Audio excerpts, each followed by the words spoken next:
ನಿಮ್ಮದೇ ಆಗಿರ್ತಕ್ಕಂಥ YouTube channel study with ಪರಶುರಾಮ್ಗೆ ಸ್ವಾಗತ ಅಂತ ಹೇಳ್ತಾ, ನಾಳೆ ನಡೀತಕ್ಕಂಥ SSLC ಪೂರ್ವ ಸಿದ್ಧತಾ ಪರೀಕ್ಷೆ 3ಕ್ಕಾಗಿ ನಾನು ನಿಮಗೆ ಕೇವಲ 24 ಪ್ರಶ್ನೆಗಳನ್ನು ಕೊಡ್ತಾ ಇದ್ದೀನಿ.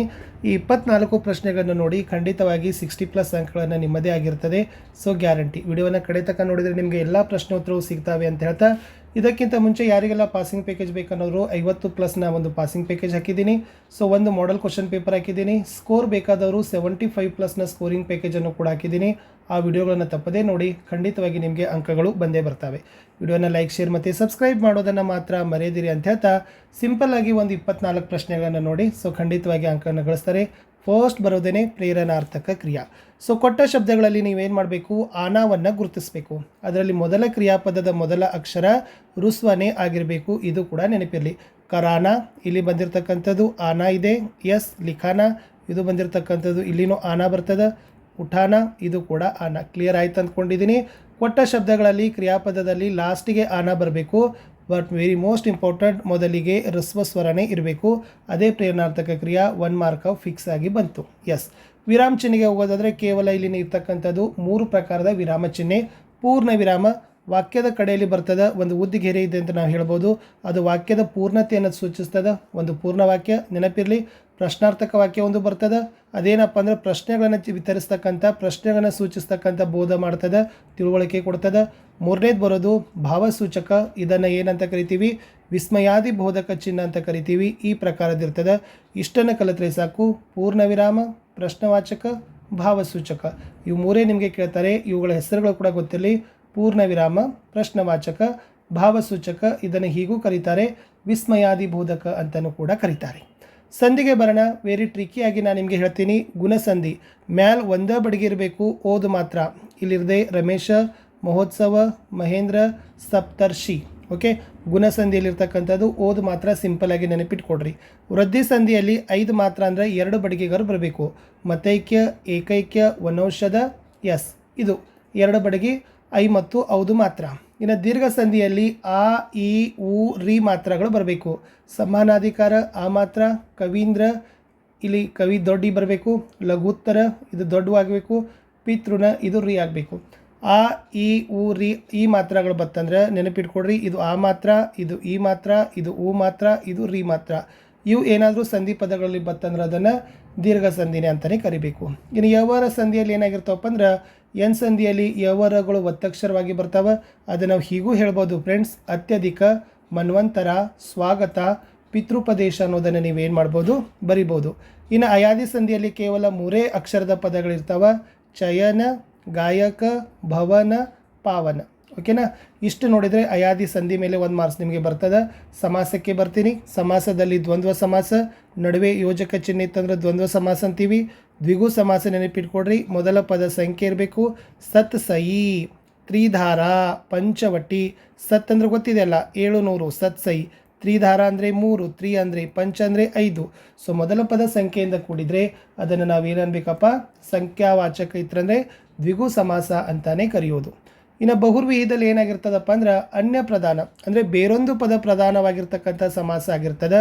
ಅದು ಫಾರ್ ಎಕ್ಸಾಂಪಲ್ ಘನಶ್ಯಾಮ ಅಂದರೆ ಕೃಷ್ಣ, ಲಂಬೋದರ. ಓಕೆ. ಆಮೇಲೆ ತ್ರಿನೇತ್ರ ಮತ್ತು ದಶಾನನ. ಇವೆಲ್ಲ ಏನಪ್ಪ ಅಂದರೆ ಬಹುರ್ವಿಹಿ ಸಮಾಸಕ್ಕೆ ಉದಾಹರಣೆಯಾಗಿರ್ತಕ್ಕಂಥ ಪದಗಳೇ ಆಗಿದ್ದಾವೆ. ಇನ್ನು ಅವ್ಯಯಿ ಭಾವ ಸಮಾಸ ಇದೆ. ಈ ಸಮಾಸದ ಮೊದಲ ಪದ ಪಹಲಾ ಪದ ಏನಾಗಿರ್ಬೇಕು ಅಂದ್ರೆ ಇಲ್ಲಿಂದನೇ ಪ್ರಾರಂಭ ಆಗ್ತಾವೆ. ಆ, ಬೇ, ಭರ್, ಯಥಾ, ಅನ್. ಆ ಜನ್ಮ, ಬೇ ಖಟಕೆ, ಭರಪೇಟ, ಯಥಾ ಸಂಭವ, ಅನ್ ಜಾನೆ. ಇವೆಲ್ಲ ಯಾವ ಸಮಾಸಕ್ಕೆ ಉದಾಹರಣೆಗಳು? ಅವ್ಯಯಿ ಭಾವ ಸಮಾಸಕ್ಕೆ ಉದಾಹರಣೆಗಳಾಗಿರ್ತಕ್ಕಂಥ ಪದನೇ ಆಗಿರ್ತವೆ. ಇನ್ನು ಕರಮಧಾರಯ ಸಮಾಸದಲ್ಲಿ ಏನಾಗಿರ್ತದಪ್ಪ ಅಂದ್ರೆ 2ನೇ ಪದ ಪ್ರಧಾನ ಆಗಿರ್ತದೆ. ಫಾರ್ ಎಕ್ಸಾಂಪಲ್ ಸದ್ ಧರ್ಮ, ಕನಕಲತಾ, ಮುಖಚಂದ್ರ. ಇಲ್ಲಿ 2ನೇ ಪದ ಉತ್ತರ ಪದ ಪ್ರಧಾನವಾಗಿರುವ ಸಮಾಸ ಇರ್ತದೆ. ಮೊದಲ ಪದ 2ನೇ ಪದವನ್ನು ಹೊಗಳ್ತದೆ. ಸೊ ಅದನ್ನು ನಾವು ಕರಮಧಾರಯ ಸಮಾಸ ಅಂತಲೇ ಕರೆಯೋದು. ಇನ್ನು ಸ್ವಲ್ಪ ವಿಧಗಳನ್ನು ನೋಡ್ಕೊಂಡು ಹೋಗ್ರಿ. ಕವಿ ಮತ್ತು ಇದು ನಿಮಗೆ ಕೇಳ್ಬೋದು. ಓಕೆ. ಮಾತೃಭೂಮಿ ಭಗವತಿ ಚರಣ್ ವರ್ಮ, ಅಭಿನವ್ ಮನುಷ್ಯ ರಾಮಧಾರಿ ಶಿವದಿನಕರ್, ಸೂರ್ಯಶಾಂಬರ್ದವರು ಸೂರದಾಸರು. ಸೂರದಾಸರದ್ದು ಇರ್ತಕ್ಕಂಥದ್ದು ಕೃಷ್ಣ ಭಕ್ತಿ ಶಾಖ. ತುಳಸಿದಾಸರದಿರೋದು ರಾಮಭಕ್ತಿ ಶಾಖ. It's A very most important. ಇನ್ನು ಗದ್ಯ ಭಾಗದಲ್ಲಿನ ಸ್ವಲ್ಪ ವಿಧಗಳು ನಿಮಗೆ ಗೊತ್ತಿರಬೇಕು. ಕಾಶ್ಮೀರಿ ಸೇಬ್ ಕಹಾನಿ ಅದ. ಓಕೆ. ಎಸ್. ಆಮೇಲೆ 1 ಮಾರ್ಕರ್ದು ಅಷ್ಟೇ ಕೊಡ್ತಾ ಇದ್ದೀನಿ ನಾನು ನಿಮಗೆ. ದುನಿಯಾ ಮೇ ಪಹಲಾ ಮಕಾನ್ ಲೇಖ್ ಅದ. ಕರ್ನಾಟಕ ಸಂಪದ ಪಾಠ, ನಿಬಂಧ ಇರ್ತಕ್ಕಂಥದ್ದು ವೆರಿ ಇಂಪಾರ್ಟೆಂಟ್ ಇತ್ತು. ಇಷ್ಟು ನೋಡಿಕೊಂಡ್ರೆ ಸಾಕು. ಇನ್ನು ಫಸ್ಟ್ ನಿಮಗೆ ಬರೋದೇ ಮೋಸ್ಟ್ ಎಕ್ಸ್ಪೆಕ್ಟೆಡ್ ಕ್ವಶನ್, ಮಾತೃಭೂಮಿಯ ಪ್ರಕೃತಿ ಸೌಂದರ್ಯ ಅಂತ ನಿಮಗೆ ಕೇಳ್ತಾರೆ. ಏನು ಬರಿಬೋದು? ಎಸ್, मातृभूमि के खेत हरे भरे और सुहाने हैं, फल फूलों से युक्त वन उपवन अत्यंत सुंदर है, ಮಾತೃಭೂಮಿ ಕೆ ಅಂದರ್ ಅಪಾರ ಖನಿಜ ಸಂಪತ್ತಿ ಹೇ ಅಂತ ಬರೆದ್ರೆ ಸಾಕು. ಇದು ಮೋಸ್ಟ್ ಇಂಪಾರ್ಟೆಂಟ್ ಪ್ರಶ್ನೆನೇ ಇತ್ತು. ಇದು ಬರಲಿಲ್ಲ ಅಂದರೆ ಸ್ವರೂಪನೇ ಬರೆಯೋದು. ಏನು ಸ್ವರೂಪದಲ್ಲಿ ಬರೀತೀರಿ? ಭಾರತ್ ಮಾँ के एक हाथ में न्याय पताका है, दूसरे हाथ में ज्ञान दीप है, मातृभूमि अमरों की जननी है, इसके हृदय में ಗಾಂಧಿ ಬುದ್ಧ और ರಾಮ ಶಾಹಿತ್ ಹೇ ಅಂತ ಬರೆದ್ರೆ ಸಾಕು. ಇದೇನು ಅಮರೋं की ಜನನಿ ಇದೇನಷ್ಟು ಇಂಪಾರ್ಟೆಂಟ್ ಅಲ್ಲ, ಬಟ್ ಇನ್ ಕೇಸ್ ವಿಶೇಷತೆ ಕೇಳಿದ್ರೆ ಸೌಂದರ್ಯ ಮತ್ತು ಸ್ವರೂಪ ಎಲ್ಲವನ್ನು ಸೇರಿಸಿ ಬರೀರಿ. ಇನ್ನು ಅಭಿನವ ಮನುಷ್ಯಕ್ಕೆ ಬಂದರೆ ಇಲ್ಲಿ ಎರಡು ಪ್ರಶ್ನೆ ಇಂಪಾರ್ಟೆಂಟ್. ಒಂದನೇದು ಪ್ರಕೃತಿ ಪರ ಸರ್ವತ್ರ ಹೇ ವಿಜಯ ಪುರುಷ ಆಸೀನ್, ಈ ಪಂಕ್ತಿಯ ಆಶಯ ಬರ್ಬೋದು, ಅಥವಾ ಮಾನವ್ ಕಿ ಭೌತಿಕ ಸಾಧನಾ ಕ ವಿವರಣ ಕವಿತಾ ಮೇ ಕಿಸ್ ಪ್ರಕಾರ ಕಿಯೇ ಹೇ ಅಂತಲೂ ಕೂಡ ಬರ್ಬೋದು. ಈ ಎರಡೂ ಪ್ರಶ್ನೆಗೆ ಒಂದೇ ಒಂದು ಉತ್ತರ ಏನಪ್ಪ ಅಂದರೆ, आज आधुनिक मानव ने प्रकृति के हर तत्व पर नियंत्रण में कर लिया है, उसने जल विद्युत भाप वायु पर अपना नियंत्रण बना लिया है, नदी पर्वत सागर को एक समान लांघ सकता है, इसका यान गगन में जा रहा है, परमाणु प्रयोग कर रहा है, इसकी बौद्धिक क्षमता असीमित है ಅಂತ ಬರೆದ್ರೆ ನಿಮಗೆ ಆರಾಮಾಗಿ 3 ಮಾರ್ಕ್ಸ್ ಏನು ಮಾಡ್ತಾರಪ್ಪ ಅಂದರೆ ಕೊಡ್ತಾರೆ. ಇದು ಇಂಪಾರ್ಟೆಂಟ್ ಇದೆ. ಇನ್ನು ಇದು ಬರಲಿಲ್ಲ ಅಂದರೆ ಮಾನವಕ ಸಹಿ ಪರಿಚಯ ಅಂತಲೂ ಕೂಡ ಫಿಕ್ಸ್ ಆಗಿ ಬರ್ತಕ್ಕಂಥ ಪ್ರಶ್ನೆ. ಏನು ಬರಿತೀರಿ? कवि दिनकर जी कहते हैं कि आज मनुष्य ने प्रकृति पर विजय प्राप्त कर लिया है, मानव को व्योम से पाताल तक सब कुछ ज्ञात है, परंतु स्वयं को नहीं पहचाना, अपने भाईचारा को नहीं समझा. मानव का सही पहचाने की मानव के बीच स्नेह का बांध बांधना, जो मानव दूसरे मानव से प्रेम का रिश्ता जोड़कर आपस की दूरी को मिटाता है, वही ಮಾನವ कहलाने का अधिकारी है ಅಂತ ಬರೆದ್ರೆ ಸಾಕು. ಸ್ವಲ್ಪ ನಿಮ್ಮದು ಕವಿತಾದ ಆಶಯನೂ ಕೇಳ್ಬೋದು. ಅವಾಗ 3 ಅದಾವ: ಸ್ನೇಹ, ಮಾನವೀಯತಾ, ಭಾಯ್ಚಾರಕ, ಮಹತ್ವ ಸಂಜಾನ ಅಂತ ಬರೆದ್ರೆ ನಿಮ್ಗೆ ಏನಾಗ್ತದಪ್ಪ ಅಂದ್ರೆ ಅಂಕಗಳನ್ನು ಗ್ಯಾರಂಟಿಯಾಗಿ ಸಿಗ್ತದೆ. ಇನ್ನು ನೆಕ್ಸ್ಟ್ ಮುಂದೆ ಬರ್ತೀನಿ. ತುಳಸಿ ಕೆ ದೋಹೆ ವೆರಿ ಮೋಸ್ಟ್ ಇಂಪಾರ್ಟೆಂಟ್. 1, 3, 5 ಇಂಪಾರ್ಟೆಂಟ್ ಇದೆ. ಸೊ ಫಸ್ಟ್ ದೋಹ ಈಗೂ ಕೂಡ ಬಂದರೂ ಬರ್ಬೋದೇನು ಹೇಳಿಕ್ಕೆ ಬರೋದಿಲ್ಲ. मुखिया मुखसो चाहिए खाना पान को एक पाले पोसे सकल अंग तुलसी सहित विवेक. ಏನು ಬರೀತೀರಿ? प्रस्तुत दोहे में तुलसीदास कहते हैं कि जिस तरह मुँह खाने पीने का काम अकेला करता है, शरीर के सारे अंगों का पालन पोषण करता है, उसी तरह मुखिया भी अपनी काम अपनी तरह से करे, उसका फल सभी को बांटे. इस द आंसर. ಇನ್ನು ಎರಡನೇ ದೋಹ ಇದೆ ನೋಡಿ. ಜಡಚೇತನ ಗುಣ ದೋಷಮಯ ವಿಶ್ವಕೀನ ಕರತಾರ, ಸಂತ ಹಂಸ ಗುಣ ಗಹೀಪಯ ಪರಿಹರಿವಾರಿ ವಿಕಾರ ಅಂತ ಇದೆ. ಇಲ್ಲಿ ಏನು ಬರಿಬಹುದು ಅಂದರೆ, प्रस्तुत दोहे में तुलसीदास कहते हैं कि सृष्टिकर्ता इस दुनिया को अच्छे बुरे एवं गुण दोष में मिलाकर बनाया है, लेकिन हम हंस रूपी साधु की तरह विकारों को छोड़कर अच्छे गुणों को अपनाना चाहिए. ಇದು ನಾಳೆ ಬಂದರೂ ಕೂಡ ಬರ್ಬೋದು. 1, 3, 5 ಚೆನ್ನಾಗಿ ನೋಡ್ಕೊಡ್ರಿ. दया धर्म का मूल है, पाप मूल अभिमान, तुलसी दयान छाड़िए जब लग घट में प्राण ಅಂತ ಇತ್ತು. प्रस्तुत दोहे में तुलसीदास कहते हैं कि दया धर्म का मूल है और पाप का मूल अभिमान है, इसलिए मनुष्य के शरीर में जब तक प्राण है तब तक अपना अभिमान छोड़कर दयालु बने रहना चाहिए ಅಂತ ಬರೆದ್ರೆ ಸಾಕು. ಇನ್ನು ತುಳಸಿ ಸಾಥಿ ವಿಪತ್ತಿ के विद्या विनय विवेक, साहस सुकृति सुसत्यव्रत, राम भरोसो एक ಅಂತ दोहा ಬಂದರೆ, प्रस्तुत दोहे में तुलसीदास कहते हैं कि मनुष्य जब विपत्ति पड़ता है तब उसकी विद्या विनय और विवेक ही उसका साथ निभाते हैं.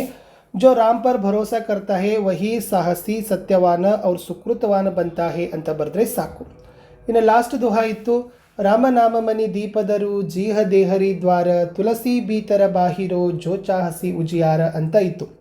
प्रस्तुत दोहे में तुलसीदास कहते हैं कि जिस तरह देहरी पर दिया रखने से घर के भीतर तथा आंगन में प्रकाश फैलता है, उसी तरह राम नाम जपने से मानव की आंतरिक और बाह्य शुद्धि होती है ಅಂತ ಬರೆದ್ರೆ ಸಾಕು. ಇನ್ನು ಸಮಯಕ್ಕೆ ಪಹಚಾನದಲ್ಲಿ ಪ್ರತಿ ಸರಿ ಕೇಳ್ತಕ್ಕಂಥದ್ದು ಇದು ಸ್ವಲ್ಪ ನೋಡ್ಕೊಂಡು ಹೋಗಿ. मानव के लिए सुख की प्राप्ति कब संभव है ಅಂತ. समय बहुत अनमोल है, इसलिए समय नष्ट नहीं करना चाहिए. आलस और बहाना बनाना छोड़कर मेहनत से काम करना मनुष्य के लिए सुख की प्राप्ति संभव है. ಇದಂತೂ ಮೋಸ್ಟ್ ಇಂಪಾರ್ಟೆಂಟ್ ಅದ. ಸಮಯ का ಸದುಪಯೋಗ ಅಥವಾ ಸಮಯಕ್ಕೆ ಪಹಚಾನದು ಸಂದೇಶ ಅಥವಾ ಸಮಯದ ಮಹತ್ವ ಅಂತ ಕೇಳ್ತಾರೆ. ಅವಾಗ ಏನು ಬರೀಬೇಕಪ್ಪ ಅಂದರೆ, समय का महत्व धन से भी ज़्यादा है, ईश्वर द्वारा मनुष्य को प्राप्त अनुपम धन है, समय अधिक महत्वपूर्ण और उपयोगी है, संसार का कोई भी द्रव्य इसकी बराबर नहीं कर सकता, अपना काम बिना टाले उसी समय पूरा करना चाहिए, आलस्य त्याग कर समय को आलस्य धन मानकर कार्य करने से जीवन सफल होता है ಅಂತ ಬರೆದ್ರೆ ಸಾಕು. ಇನ್ನು समय की पहचान कविता में संक्षिप्त सारांश ಅಂತ ಕೇಳ್ತಾರೆ ಅಥವಾ ಇದು समय की पहचान सारांशವನ್ನು ಕೇಳಿದ್ರೆ ಇದೇ ಬರೀರಿ. समय अनमोल है, यह ईश्वर द्वारा मनुष्य को प्राप्त अनुपम धन है. समय रहते ही हमें अपने सारे काम पूरे कर लेना चाहिए. काम करने के लिए प्राप्त समय को व्यर्थ नहीं गंवाना चाहिए. काम को टालना नहीं चाहिए क्योंकि बीता हुआ समय नहीं आता है. स्वयं पर विश्वास रखते हुए अपने काम को पूरी लगन से करना चाहिए ಅಂತ ಬರೆದ್ರೆ ಸಾಕು. ಇನ್ನು ಸೂರ್ಯಶಾಮದಲ್ಲಿ 2 ಅಂಕದಲ್ಲಿ ಬರ್ತಕ್ಕಂಥ ಪ್ರಶ್ನೆ, ಕೃಷ್ಣ ಬಲರಾಮ್ ಕೆ ಸಾಥ್ ಖೇಲ್ನೆ ಕ್ಯೂ ನಹಿ ಜಾನಾ ಚಾಹತಾ ಅಂತ ಒಂದು ಪ್ರಶ್ನೆ ಇದೆ. ವೆರಿ ಮೋಸ್ಟ್ ಇಂಪಾರ್ಟೆಂಟ್ ಏನಪ್ಪ ಅಂದ್ರೆ, बलराम कृष्ण को चिढ़ाता है, वह कृष्ण से कहता है कि यशोदा ने उसे जन्म नहीं दिया है बल्कि मोल लिया है. इस गुस्से के कारण कृष्ण बलराम के साथ खेलने नहीं जाता ಅಂತ ಬರೆದ್ರೆ ನಿಮಗೆ ಗ್ಯಾರಂಟಿಯಾಗಿ ಅಂಕಗಳು ಏನು ಮಾಡ್ತಾರಪ್ಪ ಅಂದರೆ ಕೊಡ್ತಾರೆ. ಇನ್ನೊಂದು ಪ್ರಶ್ನೆ ಬರ್ತದೆ, ಕೃಷ್ಣ ಅಪ್ನಿ ಮಾತಾ ಕೆ ಪ್ರತಿ ಕ್ಯೂ ನಾರಾಜ್ ಹೇ ಅಂತಕ್ಕಂಥದ್ದು ಒಂದು ಪ್ರಶ್ನೆ ಏನು ಮಾಡ್ತಾರಪ್ಪ ಅಂದರೆ ಬರ್ತದೆ. ಸೊ ಉತ್ತರ ಏನು ಬರಿಬೇಕಂದ್ರೆ, कृष्ण अपनी माता के प्रति नाराज़ है क्योंकि तुमने केवल मुझे ही मारना सीखी है, भाई बलराम पर कभी गुस्सा नहीं करती ಅಂತ ಬರೆದ್ರೆ ಸಾಕು. इन बालकृष्ण अपनी माता से क्या क्या शिकायतें करता है.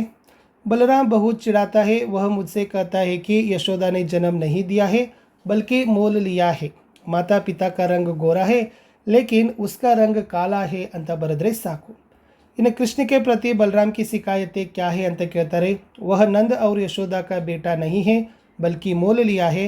माता पिता का रंग काला है लेकिन उसका रंग काला है ಅನ್ನೋದನ್ನು ನೀವೇನು ಮಾಡಬೇಕಾಗಿತ್ತು ಬರಿಬೇಕು.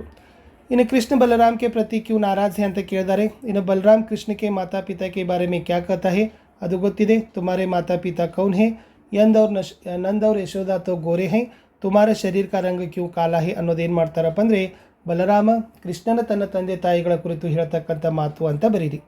ಇನ್ನು ಲಾಸ್ಟ್ ಪ್ರಶ್ನೆ ಇದೆ, ಯಶೋಧ ಕೃಷ್ಣಕ್ಕೆ ಕ್ರೋಧಕ್ಕೋ ಕೈಸೆ ಶಾಂತ ಕರ್ತಿ ಹೇ ಅಂತ ಕೇಳ್ತಾರೆ. ಯಶೋಧ ಹೇಳ್ತಾಳೆ, बलराम तो जन्म से धूर्त और चुगलखोर है. मैं गोधन की कसम खाकर कहती हूँ, मैं ही तेरी माता हूँ, तुम ही मेरे पुत्र हो. इस प्रकार यशोदा कृष्ण के क्रोध को शांत करती है ಅಂತ ಬರೆದ್ರೆ ಸಾಕು. ಇನ್ನು ಮೋಸ್ಟ್ ಇಂಪಾರ್ಟೆಂಟ್ ಹಾಡಾದ್ರೆ ನಿಮಗೆ ಗೊತ್ತೇ ಇದೆ. ಎಸ್, असफलता एक चुनौती है, इसे स्वीकार करो, क्या कमी रह गई देखो और सुधार करो, जब तक न सफल हो नींद चैन को त्यागो तुम, संघर्ष का मैदान छोड़कर मत भागो तुम ಅಂತ ಪದ್ಯದ ಸಾಲು ಇತ್ತು. ಇನ್ನು ಬಸಂತ್ಗೆ ಸಚ್ಚಾಯದಲ್ಲಿ ಬಸಂತನ ಬಗ್ಗೆನೇ ಬರೀರಿ. 4 ಮಾರ್ಕ್ಸ್ ನಿಮಗೆ ಫಿಕ್ಸ್ ಆಗಿ ಕೊಡ್ತಾರೆ. बसंत मेहनती, स्वाभिमानी, गरीब, अनाथ और ईमानदार लड़का है. बिना परिश्रम के मदद में मिले धन को वह भीख समझता था, इसलिए पंडित राजकिशोर से दया की भीख लेने से इनकार किया. इसी गुण के कारण वह अपनी घायल अवस्था में ही पंडित राजकिशोर के पैसे अपने भाई के साथ भिजवाता है.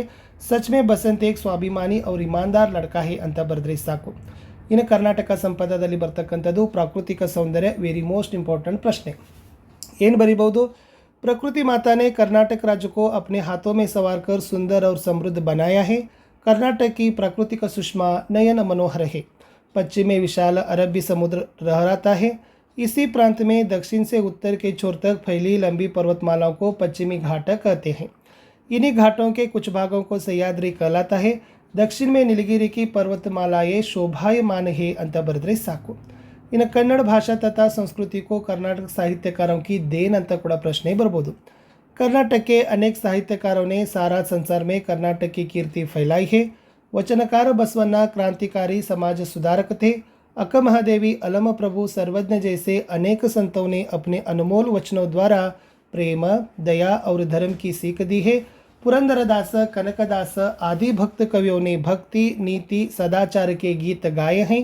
पंप, रन्ना, पोन्ना, कुमारव्यास, हरिहर, राघवांक आदि ने महान काव्यों की रचना कर कन्नड़ साहित्य को समृद्ध बनाई है ಅಂತ ಬರೆದ್ರೆ ನಿಮಗೆ ಅಂಕಗಳನ್ನು ಗ್ಯಾರಂಟಿಯಾಗಿ 3 ಮಾರ್ಕ್ಸೇ ಬಂದೇ ಬರ್ತದೆ.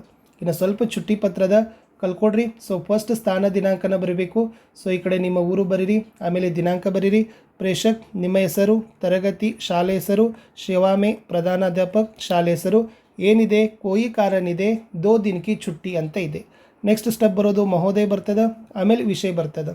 ಇಲ್ಲಿ ಬರೀರಿ 2 दिन की छुट्टी के लिए प्रार्थना हेतु. आमेले सविनय निवेदन है कि मेरी तबीयत ठीक न होने के कारण आवाग डेटಗಳನ್ನು ಹೊಂದಿಸ್ರಿ.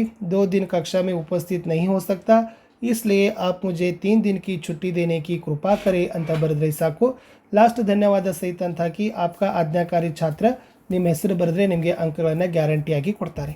ಇಲ್ಲಿ ನಾನು ನಿಮಗೆ ಕೊಟ್ಟಿರ್ತಕ್ಕಂಥದ್ದು ಜನಸಂಖ್ಯಾಕಿ ಸಮಸ್ಯೆ, ಏಕೆಂದರೆ ಇಂಟರ್ನೆಟ್ ಕೂಡ ಕಲ್ಕೊಂಡೋಗಿ. ಪ್ರತಿಯೊಂದು ಪ್ರಬಂಧವನ್ನು ಬರೆಯುವಾಗ ಮೊದಲಿಗೆ ಪ್ರಸ್ತಾವನೆ ಬರೀರಿ, ಅದನ್ನು ವಿಷಯ ಪ್ರವೇಶ ಅಂತೀರಿ.